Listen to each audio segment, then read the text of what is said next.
I was approached by a friend of my mother's Mm-hmm. who, at the time, Barbara Roberts was her name. She was on the State Board of Education in Michigan. Mm-hmm. And she made me aware of a fellowship that had been created by an organization called New Detroit. New Detroit was a community development organization created right after the race riots in the 70s. Ah. And they were recruiting, or they wanted to create a group, a cohort of students who would participate in a master's program and then possibly pursue a doctorate. Mm-hmm. Now, what was going on at the time? Right, this was the 70s. Um, Issues about money and its role in creating more equitable opportunities in the schools. That was the reform movement of the day. And Mm-hmm. Michigan was one of the places where this was happening. And they approached the Ford Foundation Mm-hmm. and they said, "You have been key actors in trying to build up the intellectual arguments, the research base, the legal strategies for pulling this issue into view at the state level. There are no people of color in this movement. Mm-hmm. What should you do about that?" And the Ford Foundation pleaded guilty and said, Right. if you find us a set of people who could pursue an academic program, um, and you could figure out where to do it, we'll fund it. I don't think there was any question that the Lilly Endowment, they had two things they were curious about. Does anybody have a sense of policy that Mm-hmm. connect the dots between the big investments they were making in practice? Mm-hmm. And secondly, there was no person of color on their team. And the sense then was that, um, you know, uh, foundation might have more credibility in the communities it was looking Right. to help than Yeah. it did. Right. And so I think it wasn't the only factor, Yeah. Yeah. but I think it was a factor. It's been a factor in most of the things I've done over time, probably. So I ended up in a PhD program in education, not because I knew that meant you'd be a faculty member, that meant I still want to be a teacher. But I thought, well, if I'm going to go for more school, it should at least be interesting. So I ended up at UCLA in a PhD program in psychological studies and education. And and then this is where I think the part of my story reflects yours. I never really intended to be a faculty member. And when I was about to finish, but I liked research and I liked the work. And I was even more interested in thinking about how we could use research to change the world in some way. I wanted to change the world. And I was frustrated that it didn't seem like it was possible to do that. It felt like researchers were about publishing papers in these small journals. And I think I read a stat at that time that said a journal article is read by an average of 1.2 people. I was like, well, this is clearly not the way to change the world. I was curious what that was like, what being a woman with kids while trying to move up the academic ladder, how that felt. How did it feel? Yeah, and I was not only a woman, right? I was a Black woman. Yes. I was a Black woman who at the time was a practicing Muslim. So my hair was covered. Yes. Like, Yes. and Yes. people just didn't get that confluence of things. And as you pointed out, I was a mom. I think partly because I approached it like, oh, this is a great job. What I wanted was a job. And being a professor is an It's an amazing amazing job. Yeah. job. You have summers off. You can, balance the needs of your kids with work. I had this rhythm where I was commuting from the East Bay to Palo Alto. So I would get up at maybe, 6 in the morning, leave the house by 6:30, get to campus. And I had this, and then I would get back in time to pick the kids up from school, dinner, bath, bed, family time. And then I would write from 10 p.m. to 2 a.m. Mm. I didn't do that every night because I would have been exhausted, but that was my rhythm. That was when I got the writing done, was kind of in the middle of the night. And I was really grateful to have a job that allowed me to balance things in that way. But it was, Stanford was relatively conservative. I realized early on that it mattered, that my being there mattered, because students needed to see someone who was youngish. I was 28 when I started at Stanford, who was a person of color, who was a woman, who had kids, because there weren't that many examples at the time of women who had careers in the academy and families. Right. And that mentoring of students and what it meant for me to be there for the students was the thing that actually really I connected to first. Yeah.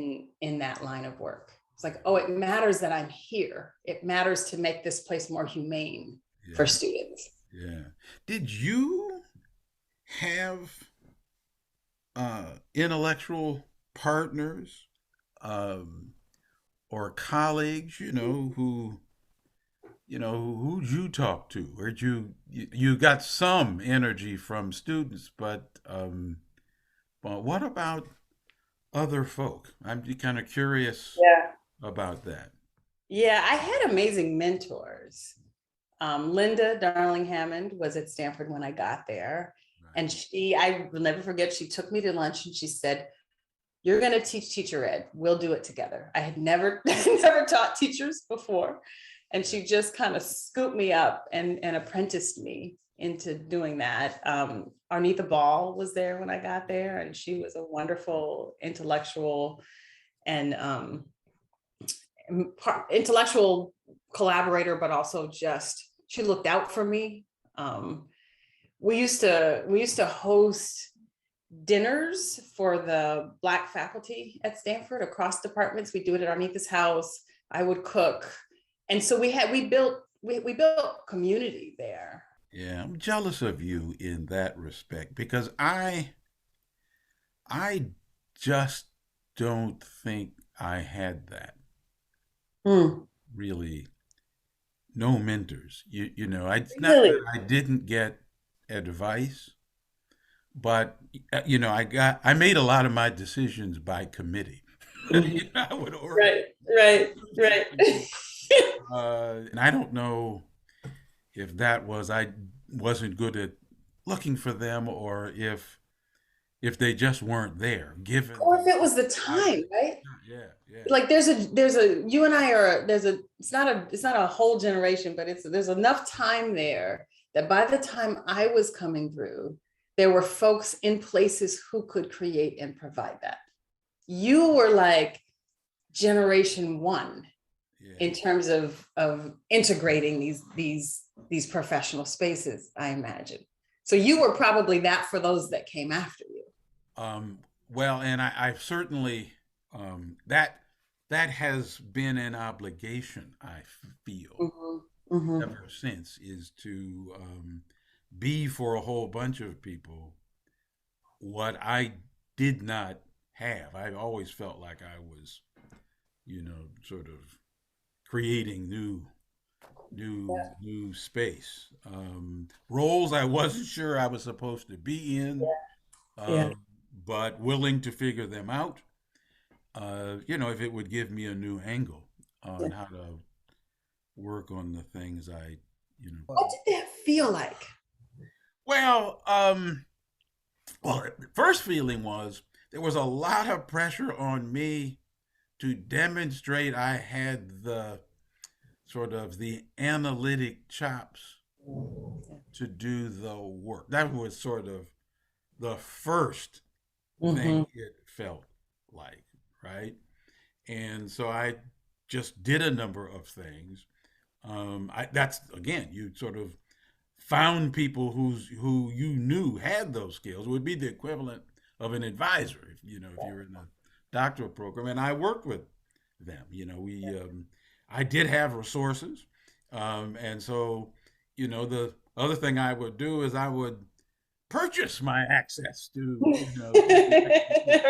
Right? Right. One of the best ways to learn is to surround yourself with really smart people Right. who support Right. you in time. They didn't Right. look like me, Yeah. but I was lucky to get to to work with. And then the second thing it felt like was, I just felt like I needed to insert myself into the kind of professional discourse and network. So there was a journal that folks did in school finance. I was in that. Mhm. There wasn't an organization, sort of like APAM, at the Right. time. I ended up on its board. Right. So I made those kinds of moves in order to feel more comfortable in my own skin. Mhm. And but you're right, it just took a time. I was an N of one. I got used to it. Yeah. Yeah. Yeah. Yeah. That's so interesting. It's so interesting how that difference of just not that many years matters so much for the experience. And but it also speaks to some of the social change that I think that happened over those years. When we talk about school desegregation, we talk about there was this era, this 10 to 15-year period where progress was made before regression into greater segregation. And that was from the mid 1970s through the early 90s. That's right. Yep, yep. You put And so, your so there was this, yeah, that's my window, right? right, Right in right, there. That's exactly right, right. right. And when you're going through it, you don't feel like a pioneer, right? You just feel like, okay, this is what I got to do. This is what I got to do.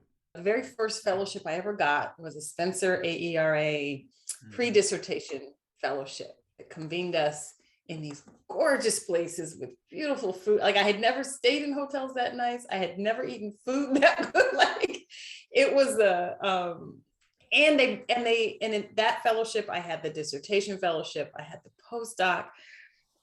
In fact, I was a Spencer RTG fellow from UCLA. I remember going to a meeting where Pat Graham, it was a big room full of people, and Pat Graham looked around the room and said to me, "My, you've been on the Spencer dole for quite some time." I was horrified to be called out by Pat Graham in that way, though looking back, it was probably a compliment. So I, Spencer in many ways made my career. Like I was ready to take that position at Stanford, partly because of all of the mentoring and the networking. And in fact, when I started, Dan McFarland, who was also a Spencer Fellow, we started at the same time. And so it was a ready-made like bond there that we had intellectually.